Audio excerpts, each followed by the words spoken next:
Dignitaries on dais, ladies and gentlemen,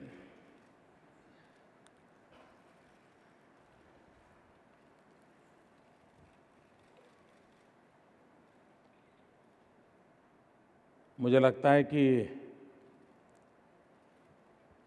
मैं सबसे पहले एक महत्वपूर्ण काम पूरा कर दूं और बाद में सारी बातें बताऊं।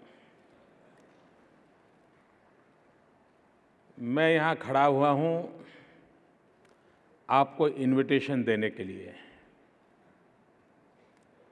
आप लिख लीजिए 11 जनवरी 2015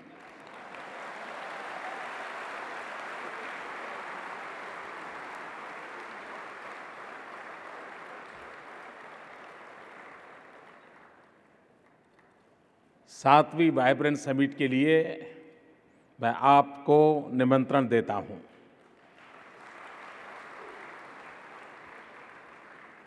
ऐसा ही निमंत्रण मैंने जब 2011 में दिया था तो दूसरे दिन हमारे मीडिया के मित्रों ने मेरी पिटाई की थी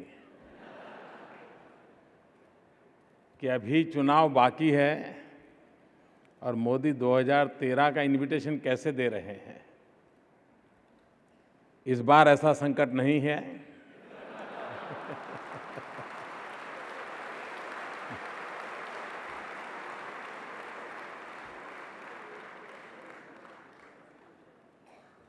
तो मैं आप सबको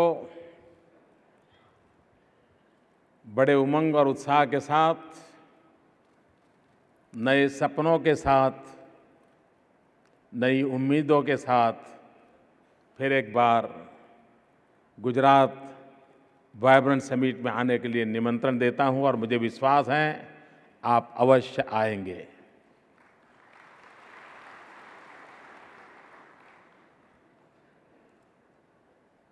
मित्रों, ये जो वाइब्रेंट समिट आपने अनुभव किया, देखा, सुना,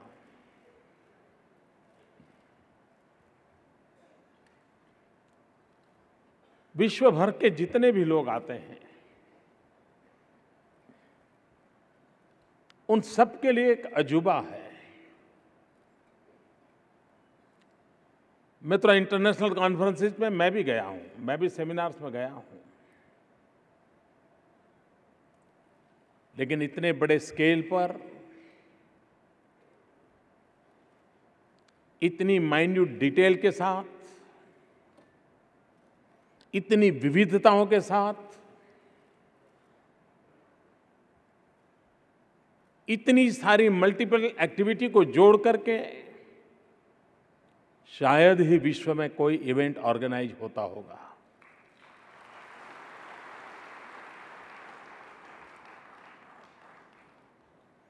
इस काम को सफल करने में अनेक लोगों ने प्रत्यक्ष और अप्रत्यक्ष रूप से मदद की है, जिम्मेवारी उठाई है, परिश्रम किया है। मैं इस मंच से इसे सफल बनाने वाले सभी लोगों का हृदय से धन्यवाद करता हूं। गुजरात की जनता की तरफ से इस कार्य को सफल बनाने में जुड़े हुए सबका मैं अभिनंदन करता हूं।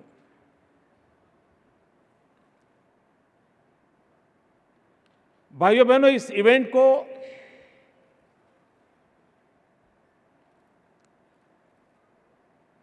अनेक पहलुओं पर लोगों का ध्यान जाता है, लेकिन एक बात की और भी नजर करने की आवश्यकता है। करीब 121 देश के लोग यहां आए। ये पूरा नजरिया उन्होंने देखा। पल भर के लिए कल्पना कीजिए मित्रों, इन 117 देशों के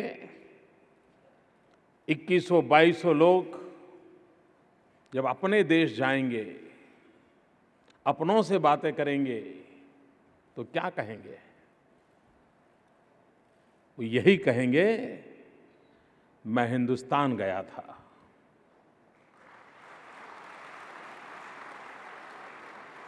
मैं इंडिया गया था, मैं भारत गया था।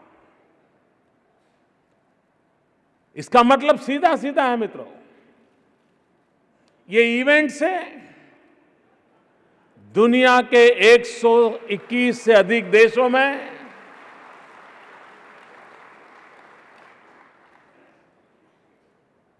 हम एक संदेश पहुंचाने में सफल हुए हैं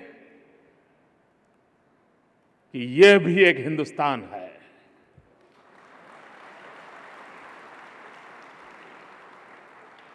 हिंदुस्तान का यह भी एक सामर्थ्य है। मित्रों, दुनिया के 121 देशों में इस हमारे एक इवेंट ने 121 देशों में नए एम्बेसडर्स का जन्म दिया है। और ये हमारे देश के नए एम्बेसडर्स, उनका चमड़ी का रंग कुछ भी क्यों न हो, उनकी भाषा क्यों न कोई भी हो, लेकिन जब कभी हिंदुस्तान का जिक्र आएगा, मैं विश्वास से कहता हूं, इन 121 देशों के लोग हमारे लिए कुछ न कुछ अच्छा बोलेंगे, बोलेंगे और बोलेंगे।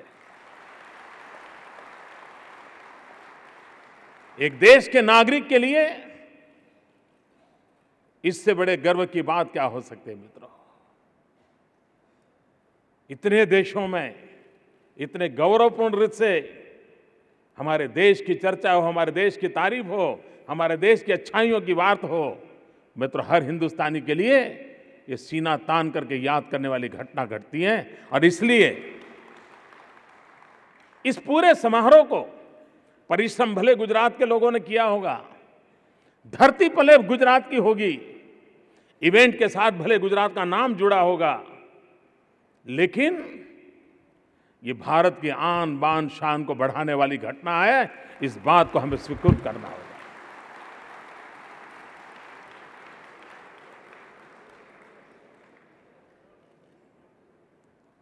भाइयों बहनों, इस इवेंट से मैं देख रहा था, जो जीवन में कुछ करना चाहते हैं, जिनके अपने कुछ सपने हैं, साधन भले सीमित होंगे, लेकिन ऊंची उड़ान का जिनका इरादा है, कुछ नया करके दिखाने की जिनकी इच्छा है, ऐसे हजारों नौजवान इस समिट के साथ प्रत्यक्ष या परोक्ष रूप से जुड़े हैं। इन सबको कभी दुनिया के हर देशों में जाने का अवसर नहीं मिलने वाला है, और जब तक अवसर मिले तब तक उनको एक्सपोजर नहीं मिलने वाला है। मित्रों, इस इवेंट के कारण, इस एग्जीबिशन के कारण, दुनिया के इतने देशों के लोगों के साथ बातचीत करने के कारण हमारे देश के, हमारे गुजरात के जो उभरते हुए एंटरप्रेन्योर्स हैं, जो उभरती हुई पीढ़ी है, उस पीढ़ी का एक विश्वास पैदा होता है कि हाँ यार, दुनिया इतनी बड़ी है, इतना सारा है, चलिए हम भी कुछ छोर को हाथ लगा लें, हम भी उस दिशा में आगे बढ़ जाएं। ये विश्वास पैदा करता है। मित्रों, कभी हम स्वीकार करें या न करें, हम माने या न माने, लेकिन हर व्यक्ति के अंदर एक फियर हमेशा अस्तित्व रखती है। मैं हूं, यहां बैठे हुए हो, यहां बैठे, हर एक के मन में होती है। और वो फियर क्या होती है? अननोन की अपने आप में एक फियर होती है। आप अगर पहली बार मुंबई जाते हैं तो आपके मन में एक फियर रहती है। आपके लिए मुंबई अननोन है, फियर रहती है, कैसा होगा, कहां जाऊंगा, किसको मिलूंगा, कैसे शुरू करूंगा। आपके मन के अंदर एक छुपा हुआ भय रहता है। ये बहुत स्वाभाविक है।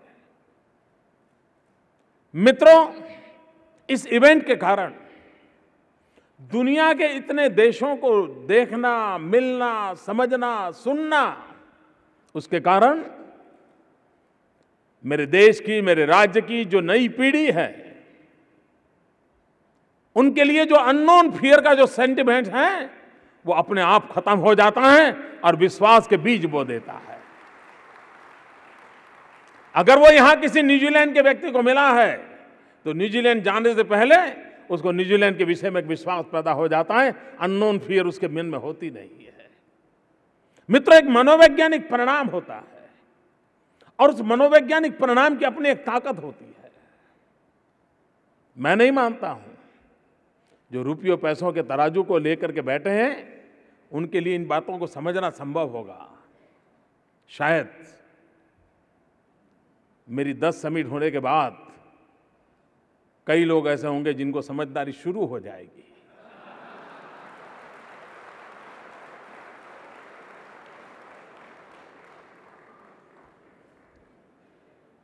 मित्रों, कोई कंपनी, कोई राज्य अरबों खरबों रुपया खर्च के कोई पीआर एजेंसी हायर कर लें, दुनिया के अंदर वो कंपनी या कोई स्टेट अपनी ब्रांडिंग के लिए कोशिश करें, मैं दावे से कहता हूं मित्रों, इतने कम समय में गुजरात ने जो अपना ब्रांडिंग किया है, शायद दुनिया की 10 ऐसी कंपनियां इकट्ठी हो ये स्थिति पैदा नहीं कर सकती। और कैसे हुआ है? वो इसलिए हुआ है कि हमने प्रारंभ से एक मंत्र लिया। लोग भिन्न भिन्न माध्यम से गुजरात के विषय में जानते थे। मैं पहली बार जब 2003 में लंदन गया था, समिट को सफल करने के लिए मैं लोगों से मिलने गया था, उधर ऑस्ट्रेलिया की तरफ गया था, लोगों को मैं बता रहा था आप गुजरात आइए। तब लोगों के मन में एक जिज्ञासा था, पूछते थे गुजरात कहाँ है। मुझे कहना पड़ता था मुंबई से नॉर्थ में 1 घंटे का फ्लाइट है। आज लोग कहते हैं मुंबई जाना है, बस गुजरात के पास ही है।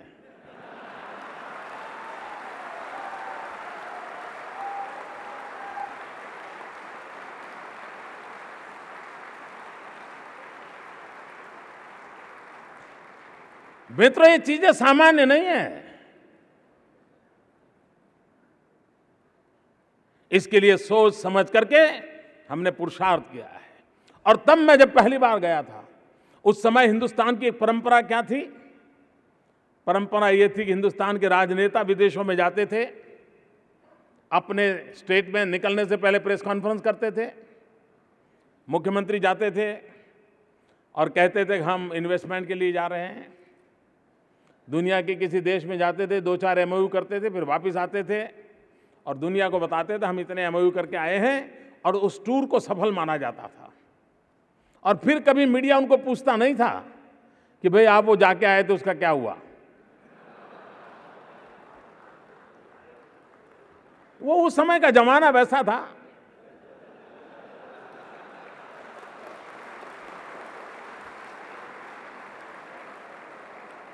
मित्र, हमने 2003 के पहले ईश्वर ने क्या हमें समझ दी होगी, क्या ऐसा विचार दिया होगा। मैं ईश्वर का आभारी हूं कि मैंने डे 1 से काम किया। मैंने कहा हम दुनिया के देशों में जाके लोगों को समझाएंगे, बात करेंगे, लेकिन हम वो काम नहीं करेंगे जो आम तौर पर हिंदुस्तान की सरकारें करती हैं।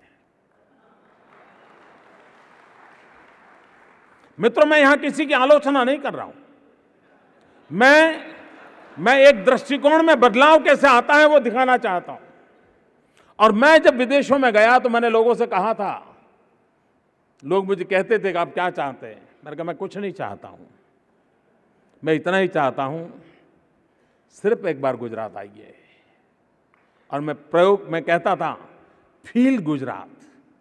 इतनी छोटी सी बात मैं कह के आया हूं दुनिया को, फील गुजरात। आज मित्रों, जो लोग गुजरात की धरती पर आते हैं, और मेरी मिट्टी की कसम कह करके मैं कहता हूं, इस मिट्टी की ताकत इतनी जबरदस्त है, हमारे पुरखों ने इतना परिश्रम करके संजाई हुई ये ऐसी मिट्टी है, यहां आने वाला हर व्यक्ति उसके सुगंध से अभिभूत होकर के दुनिया के देशों में जाकर के अपनी बात बताता है।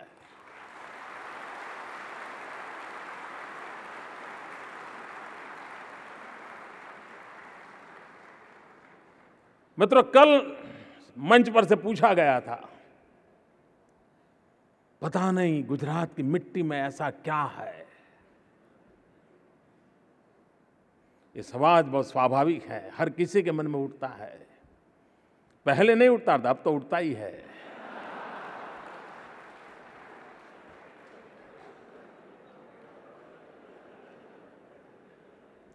भाइयों बहनों, इस मिट्टी में एक पवित्रता है, और इस मिट्टी में हमारे पुरखों का पसीना है।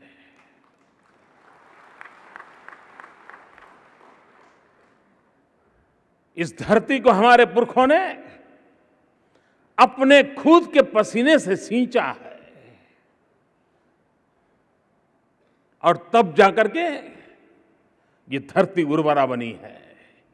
और इस धरती के अन्न को खाने वाला भी उसी उर्वरा और शक्ति का भरा हुआ होता है, जो दुनिया के साथ आंख में आंख मिलाने का सामर्थ्य रखता है। भाइयों बहनों, हम विकास की नई ऊंचाइयों को पार करना चाहते हैं। अगर हम जगत को जानेंगे नहीं, जगत को समझेंगे नहीं, बदलती हुई दुनिया को पहचानेंगे नहीं, हम उनसे बात नहीं करेंगे, तो हम एक कुएं के मेढक की तरह अपनी दुनिया में मस्त रहेंगे। और हो सकता है हमारी जिंदगी पूरी हो जाए, तब भी हमें आनंद ही आनंद रहेगा, बहुत कुछ हुआ। लेकिन जब बदलते हुए विश्व को देखेंगे, जहां समृद्धि पहुंच चुकी है, उस विश्व को देखेंगे, तो हमारे भीतर भी होगा, अरे यार वो यहां पहुंच गए, हमें तो अभी पहुंचना बहुत देर बाकी है। और तब जाकर के दौड़ने की इच्छा जगती है, चलने का मन कर जाता है, नए सपने जगते हैं, और परिश्रम करने की पराकाष्ठा होती है, और परिवर्तन आने की संभावना पैदा होती है। और इसलिए भाइयों बहनों, इसलिए समय की मांग है कि हम बदले हुए युग में किसी भी विषय में विश्व से अलग नहीं रह सकते हैं। अपने आप को दुनिया से अलग थलग कर करके कोने में बैठ करके हम अपनी दुनिया को आगे बढ़ाने के सपनों को कभी भी पूरा नहीं कर सकते हैं। और इसलिए बदलते हुए विश्व को समझने का अवसर इस प्रकार की समिट से मिलता है। मित्रों, मुझे खुशी है, गुजरात के सामान्य परिवार के लोग लाखों की तादाद में ये एग्जीबिशन देखने के लिए कतार में खड़े हैं पिछले 5 दिन से। क्यों? उनको तो कुछ लेना बेचना नहीं है, वो जहां देखेगा उससे कोई उसकी दुनिया बदल जाने वाली नहीं है। लेकिन हमने एक अर्ज पैदा की है, और ये हमारी सबसे बड़ी सफलता है कि मेरे राज्य के सामान्य से सामान्य नागरिक के भीतर हमने एक अर्ज पैदा की है कि उसका भी मन करता है, चलो यार क्या अच्छा है, जरा देखे तो सही। उसको लगता है, हो सकता है आज देखेंगे तो कल पाएंगे भी सही। मित्रों, एक ट्रांसफॉर्मेशन है, एक बदलाव है। उस बदलाव को हमें समझने की आवश्यकता है। और इस समिट के माध्यम से मैं मेरे गुजरात के एक बहुत बड़ी शख्सियत और शक्ति का, चाहे गांव हो, तहसील हो, जिला हो, वहां पर समाज जीवन को संचालन करने वाली एक शक्ति रहती है। उस शक्ति के अंदर समिट के माध्यम से नए सपनों को संजोने का, नई दिशा को पकड़ने का, एक नया आयामों की ओर जाने का एक नया अनफोल्डमेंट कर रहा हूं। मित्रों, ये समिट उस अनफोल्डमेंट का कारण बन रही है। ये बहुत बड़ा बदलाव आ रहा है। मित्रों, किसी भी गुजराती को गर्व होता है आगरा में बैठे हुए व्यक्ति को एक साल में 200 देशों के लोग ताजमहल देख करके जाएंगे तो भी आगरा का आदमी वो गौरव अनुभव नहीं करता है।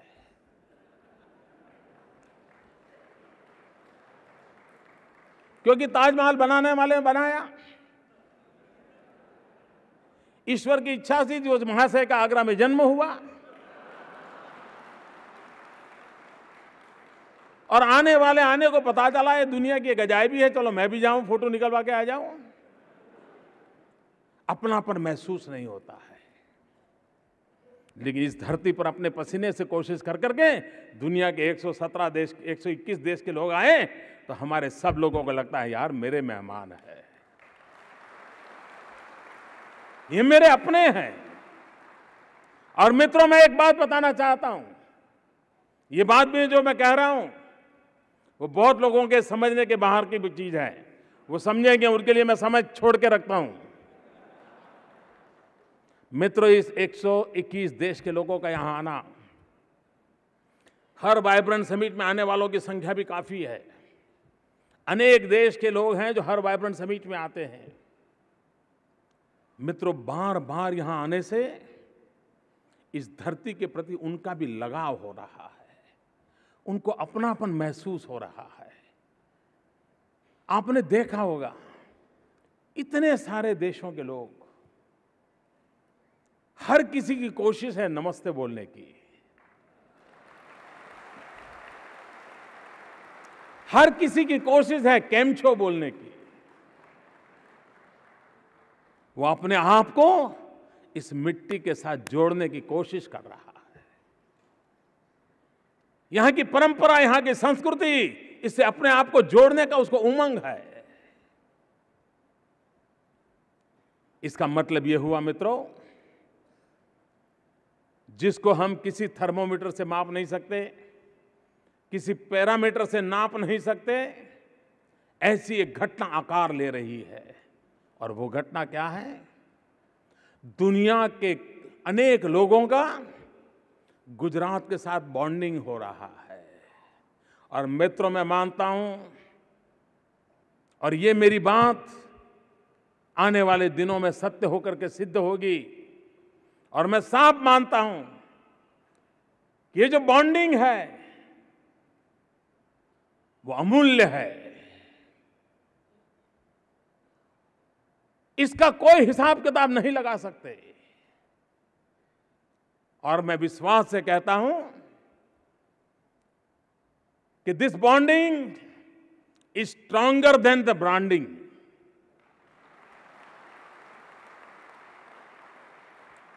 गुजरात के ब्रांड की जितनी ताकत है मित्रों, उससे ज्यादा गुजरात के साथ जो बॉन्डिंग हो रहा है, वो पीढ़ियों तक रहने वाला काम इस धरती पर हो रहा है मित्रों।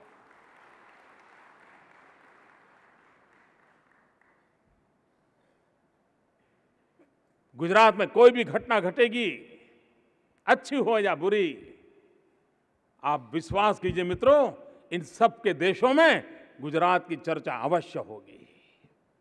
अच्छी बुरी घटना के साथ उनका भी मन जुड़ा होगा। मित्रों, एक अर्थ में गुजरात का ये विश्व रूप खड़ा हो रहा है। एक्सपांशन ऑफ गुजरात, एक नया विश्व रूप गुजरात का खड़ा हो रहा है। मित्रों, इतने कम समय में एक राज्य का विश्व रूप बनना, ये अपने आप में बहुत बड़ी सिद्धि है।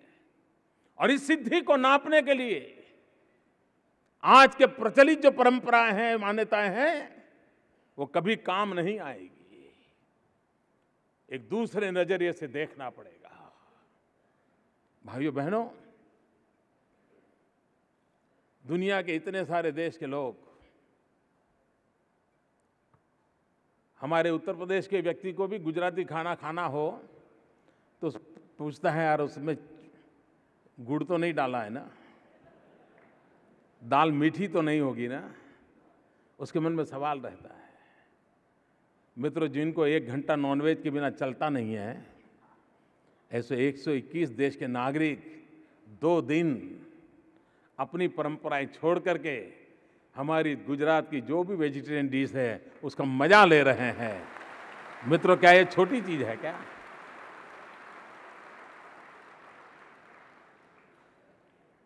मित्रों, इस समिट को मैंने कहा था कि मेरे दिमाग में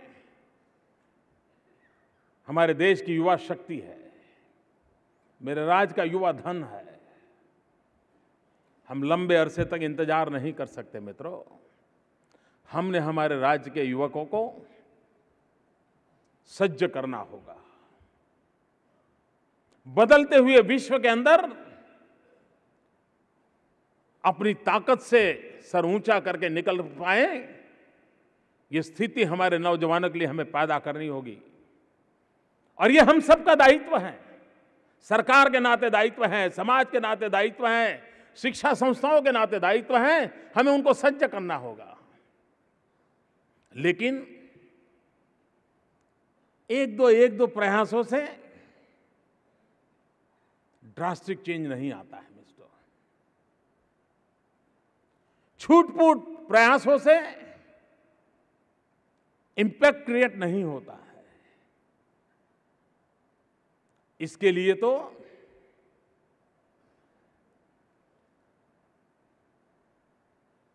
एक सामूहिक रूप से बड़े फलक पर और बड़े एग्रेसिव मूड में उस विराटता के दर्शन कराने होते हैं, तब जाकर के बदलाव आता है। मित्रों, कभी कभी हमारे शास्त्रों से हम भी कुछ सीख सकते हैं। छोटे से कृष्ण ने मिट्टी खाई। मैं नहीं मानता हूं मक्खन खाने वाले व्यक्ति को मिट्टी खाने का शौक होगा, लेकिन कोई न कोई तो रहस्य होगा, तभी तो मिट्टी खाई होगी। और मिट्टी छुप करके नहीं खाई थी, मां यशोदा देख ले उस प्रकार से खाई थी। मां यशोदा को गुस्सा है उस प्रकार से मिट्टी खाई थी। और तब जाकर के मां यशोदा ने मुंह खोला और पूरा विश्व रूप का दर्शन हुआ, और तब जाकर के यशोदा ने कृष्ण की ताकत को स्वीकार किया था।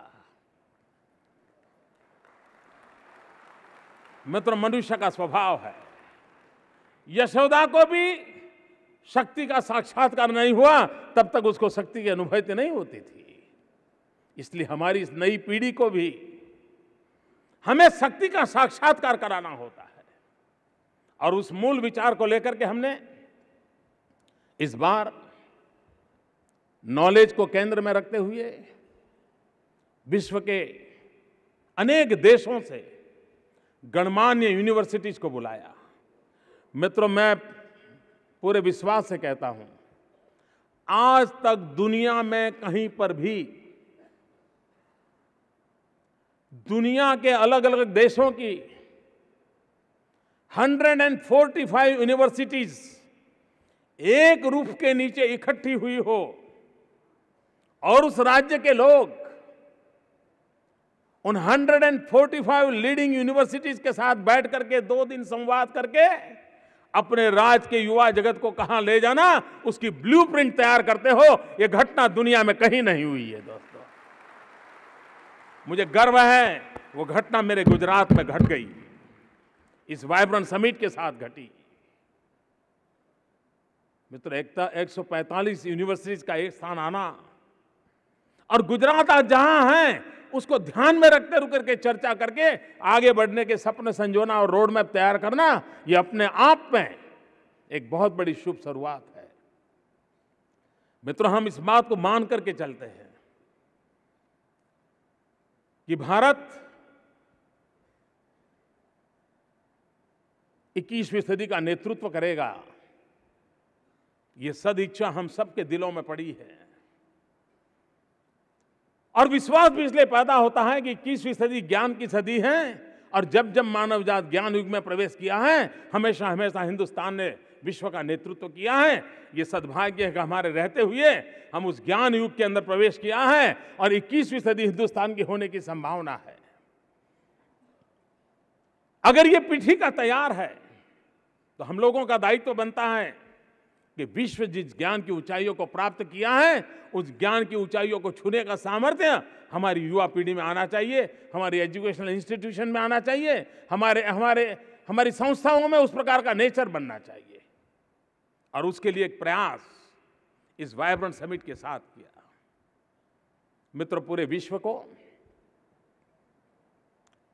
हम बूढ़ा हुआ देखते रहते हैं, अपनी आंखों से देख रहे हैं।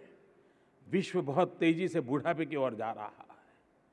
दुनिया के कई देश हैं, अगर चौराहे पर खड़े होंगे, घंटे भर देखोगे लोगों को जाते हुए, तो बड़ी मुश्किल से 5%, 2% नौजवान दिखेंगे, ज्यादातर बूढ़े लोग जा रहे हैं। आज विश्व में एक अकेला हिंदुस्तान है जो विश्व का सबसे युवा देश है। 65%, मेरे देश के 65% नागरिक 35 से कम आयु के हैं।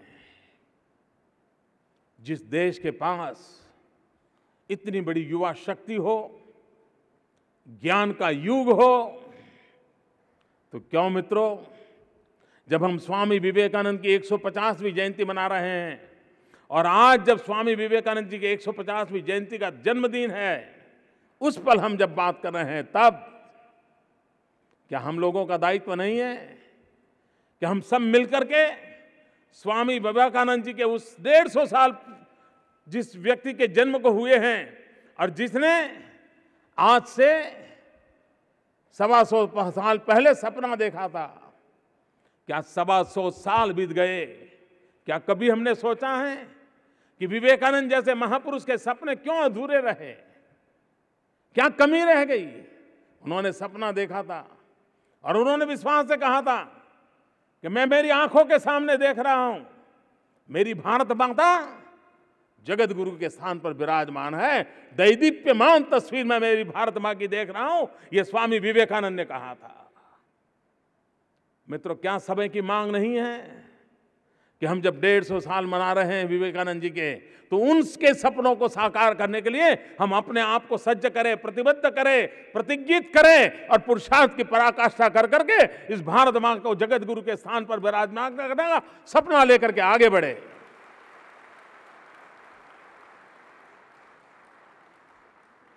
जिस देश के पास इतनी बड़ी युवा शक्ति हो, वो देश क्या कुछ नहीं कर सकता है।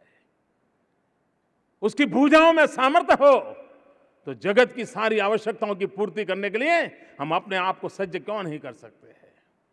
मित्रों, इतने बड़े सपने को पूरा करने का भी बहुत छोटी सी शुरुआत से संभव होता है, और हमने बल दिया है स्किल डेवलपमेंट पर। इस पूरे समिट में हम उस बात पर बल रहे हैं कि सारे दुनिया को वर्कफोर्स की जरूरत है, स्किल मैन पावर की जरूरत है। विश्व की कौन सी आवाज, आज मैं यूके के लोगों के साथ बात कर रहा था, ब्रिटिश डेलीगेशन के साथ। वो मुझे पूछ रहे थे आपको क्या आवश्यकता है। मैंने उनको अलग पूछा। मैंने कहा कि आप बताइए, आपको 10 साल के बाद किन चीजों की जरूरत पड़ेगी, इसका हिसाब लगाया है क्या? मैंने कहा हिसाब लगाइए और हमें बताइए, हम उसकी पूर्ति के लिए अपने आप को अभी से तैयार करेंगे। दुनिया को नर्सिस चाहिए, दुनिया को टीचर्स चाहिए, दुनिया को लेबरर्स चाहिए। और मित्रों, मेरा सपना है,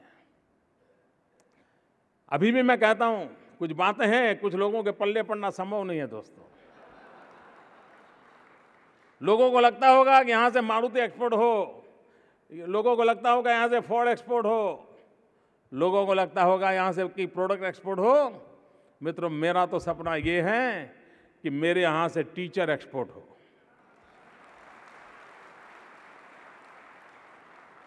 मित्रों, एक व्यापारी जब दुनिया में जाता है तो डॉलर और पाउंड जमा करता है, लेकिन एक टीचर जाता है तो पूरी एक पीढ़ी का कब्जा करता है। ये ताकत होती है टीचर में। और जब विश्व को मांग है और हमारे पास नौजवान है, तो क्यों नहीं इस दिल का मेल करके हम दुनिया में हमारे टीचर्स को पहुंचाएं। विश्व की आवश्यकता भी पूरी होगी, हमारे नौजवानों का भाग्य भी बदलेगा। मित्रों, पूरी सोच बदलने की आवश्यकता है, और उस सोच को बदलने की दिशा में इस समिट के माध्यम से समाज और राष्ट्र के अंदर किस प्रकार के बदलाव आने चाहिए, वो दुनिया के साथ मिल बैठ करके हम सोच करके आगे बढ़ने की कोशिश कर रहे हैं। और इसी अर्थ में मैं कहता हूं, ये इवेंट मित्रों सबसे सफल इवेंट मैं मानता हूं। 2003 में हमने जब पहली बार वाइब्रेंट समिट की, गुजरात के व्यापारी उद्योगकार, हिंदुस्तान के व्यापारी और उद्योगकार, ये सब मिलकर के जितनी संख्या आई थी 2003 में, 2013 में उससे 4 गुना ज्यादा विदेश की संख्या आई है। उस समय सब मिला करके जीत रहे थे। हमने एक छोटे से टागोर हॉल के अंदर किया था और कहीं मीडिया की नजर में हमारी बुराई ना हो तो मैंने कहा था पीछे यार कुछ लोग बैठ जाना ताकि भरा हुआ दिखाई दे।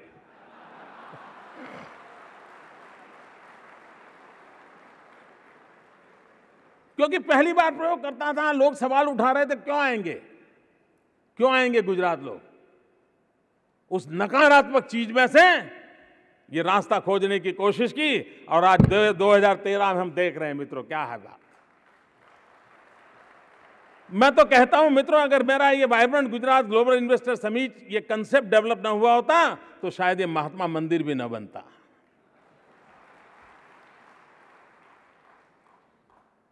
इतना बड़ी व्यवस्थाएं खड़ी क्यों हो रही है?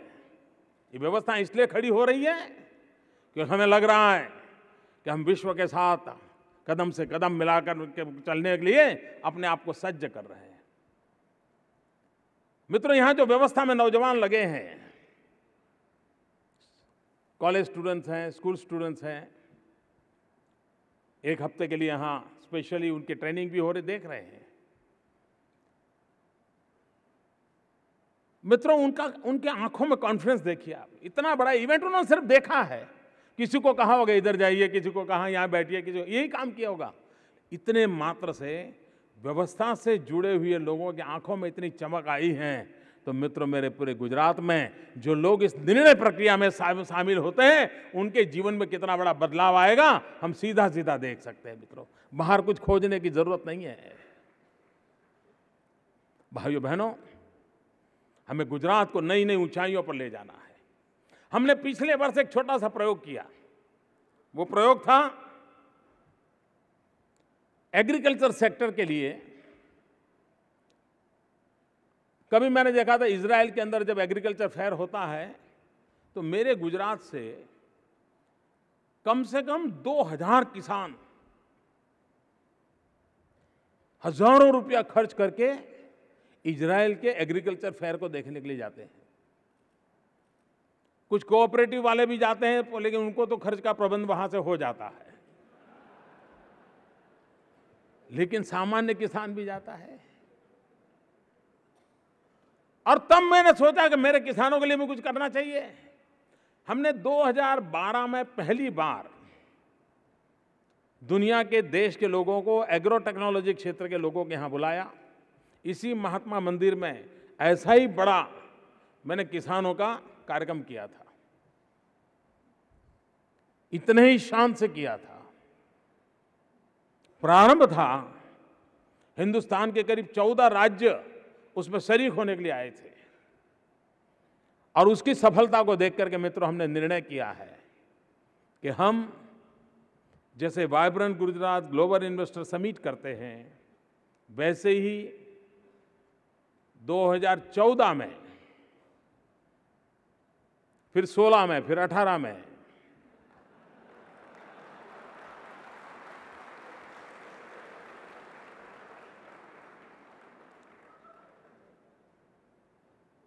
एग्रीकल्चर सेक्टर में टेक्नोलॉजी कैसे आए, फूड प्रोसेसिंग में कैसे हो, वैल्यू एडिशन कैसे हो, इन सारे विषयों को मैं मेरे गांव तक ले जाना चाहता हूं, किसान तक ले जाना चाहता हूं और सारी दुनिया को मैं यहां लाना चाहता हूं। मित्रों, मेरा किसान देखे, उसको समझे, हम उस दिशा में प्रयास करने जाते हैं।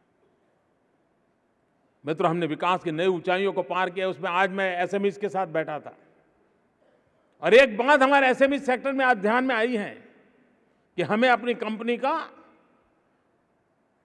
जो भी हम उत्पादन करते हैं घरेलू बाजार तक सोच करके न करें, हम दुनिया के बाजार में कदम रखना चाहते हैं, उस दिशा में हमारी छोटी छोटी कंपनियां भी जाएं। और मित्रों, सब संभव है। ये कोई चीन का ही ठेका नहीं है, कोई माल पैदा करे और हमारे बाजार में डाल दे। हम में भी दम है, हम दुनिया के बाजार में जाकर के सीना तान करके हम माल दे सकते हैं मित्रों।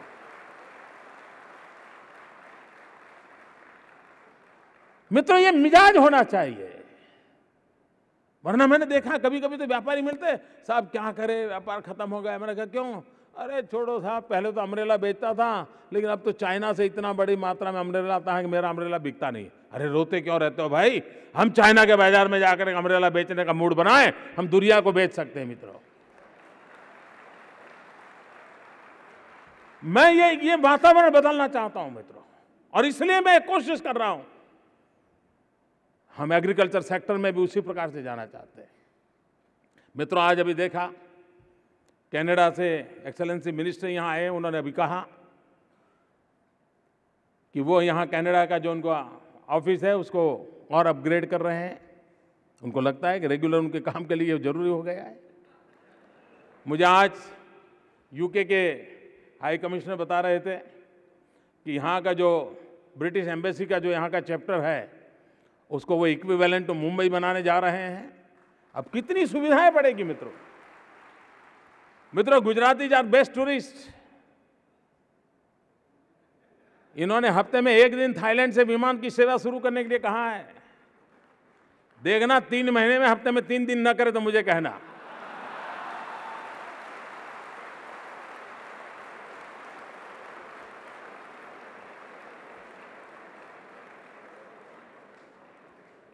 मित्रों, ये एक छोटी छोटी चीजें हैं, इसकी अपनी एक ताकत है मित्रों।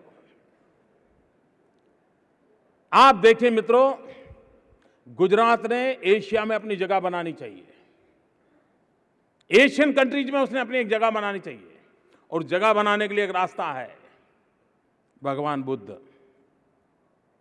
बहुत कम लोगों को समझ आता होगा ये। और मित्रों, थाईलैंड और गुजरात का ये नाता सिर्फ एक विमान की सेवा का नहीं है। थाईलैंड और गुजरात की इस सीधी विमान की सेवा गुजरात की धरती पर जो बुद्ध की अनुभूति है, और थाईलैंड जो बुद्ध का भक्त है, इस बुद्ध को माध्यम से थाईलैंड और गुजरात का जुड़ना, जापान का और गुजरात का जुड़ना, श्रीलंका और गुजरात का जुड़ना, एशियन कंट्रीज के बुद्धिज्म का गुजरात के बुद्ध की प्रेजेंस का जीना। और हम भाग्यवान हैं कि हमारे पास भगवान बुद्ध के रिलिक्स है। सारी दुनिया हमारे भगवान बुद्ध के रिलिक्स को हाथ लगाकर देख सकती है। हम इसके माध्यम से जोड़ना चाहते हैं पूरे एशिया को गुजरात के साथ। सिर्फ टीचर्स छोड़ बेच करके मैं काम अटकने वाला नहीं मेरा। मित्रों, बहुत सारे सपने मन में पड़े हुए हैं, और ये समय नहीं कि सब बातें पूरी कर दूं आज ही। लेकिन भाइयों बहनों, यह राज्य सफलता की नई ऊंचाइयों को छूने के लिए संकल्पबद्ध है। हम गुजरात के सामान्य से सामान्य जीवन की भलाई के लिए कोशिश करने वाले लोग हैं। मैंने देखा कि इस बार एक सेमिनार पूरा एफोर्डेबल हाउसिंग के लिए था, और दुनिया की टॉप मोस्ट कंपनियां जल्दी से जल्दी मकान कैसे बने, सस्ते से सस्ता मकान कैसे बने, अच्छे से अच्छी टेक्नोलॉजी से मकान कैसे बने, कम से कम जगह में बड़े टावर कैसे खड़े किए जाए, उन सारे विषयों पर आज चर्चा कर रहे थे। ये चर्चा क्या गरीब की भलाई के काम आने वाली नहीं है? लेकिन ये कौन समझाए?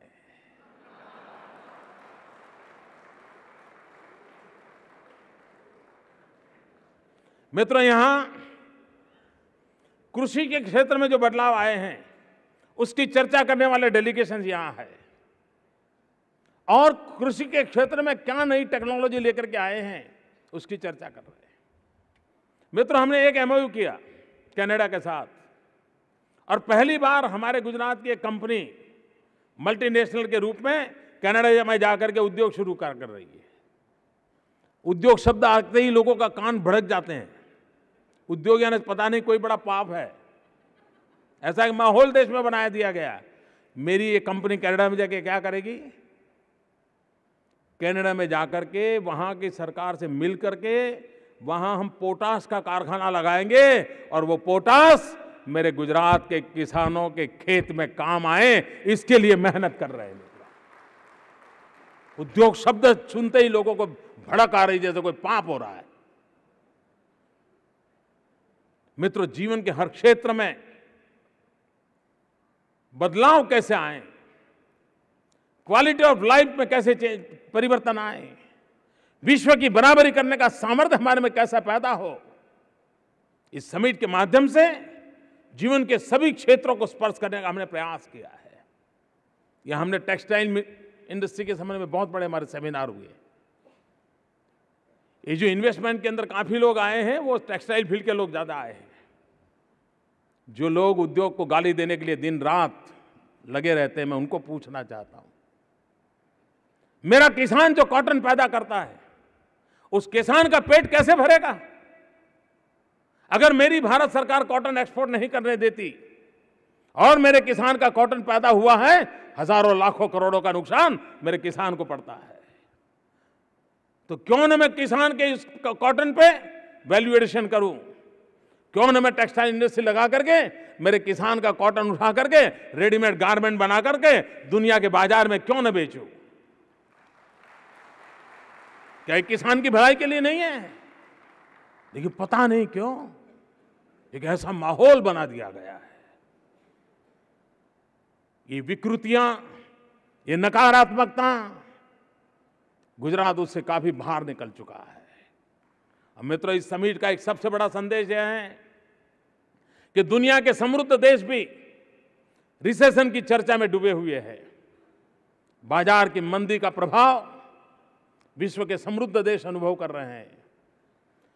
विश्व पूरा इकोनॉमी लड़खड़ा रही है, चिंता में लगा हुआ है। मित्रों, ऐसे माहौल में, धुंधली सी अवस्था में, कंफ्यूजन की अवस्था में, उजाला कब होगा इसके इंतजार की अवस्था में, मैं दावे से कहता हूं मित्रों, यह समिट पूरे विश्व को आर्थिक जगत के अंदर एक पॉजिटिव मैसेज देने का सामर्थ्य रखती है। दुनिया के हर समृद्ध देश को गुजरात की यह घटना एक पॉजिटिव मैसेज देने की ताकत रखती है। मित्रों, अनेक विषयों में हमने सिद्धि पाई है। ये सिद्धि एक नई परिवर्तन का आशा लेकर के आई है। मित्रों, इस गुजरात को महान बनाना है, भव्य बनाना है, समृद्ध बनाना है और स्वामी विवेकानंद जी का सपने पूरे हो, उस सपनों को पूरा करने के लिए गुजरात की जितनी जिम्मेवारी हैं, उनको बखूबी निभाने का हमारा प्रयास है। मैं फिर एक बार इस समिट के लिए विश्व के जितने देशों ने सहयोग किया, उनका मैं आभारी हूं। मैं विशेष रूप से कनाडा के प्राइम मिनिस्टर का आभारी हूं, जिन्होंने विशेष रूप से कल उनके एक एमपी को भेज करके एक चिट्ठी मेरे लिए भेजी और हमें शुभकामनाएं दी। मैं कनाडा के प्रधानमंत्री जी का भी बहुत बहुत आभारी हूं कि उन्होंने गुजरात पर इतना विश्वास रखा है। दुनिया का समृद्ध देश भारत जैसे देश के एक छोटे से राज्य के प्रति इतना आदर के साथ जुड़ने का प्रयास करे, वो अपने आप में बेमिसाल है। मैं विश्व के सभी जो राजनेता यहाँ आए, राजदूत आए, विश्व के सभी देशों ने यहाँ हिस्सेदारी की, मैं उन सब का हृदय से अभिनंदन करता हूँ, धन्यवाद करता हूँ। और फिर एक बार आप सब आए, आपका बहुत बहुत आभार। और फिर एक बार 11 जनवरी 2015 आपको मैं फिर से निमंत्रण देता हूँ। You are most welcome 11th January 2015। Thank you very much दोस्तों, थैंक्स अ लॉट।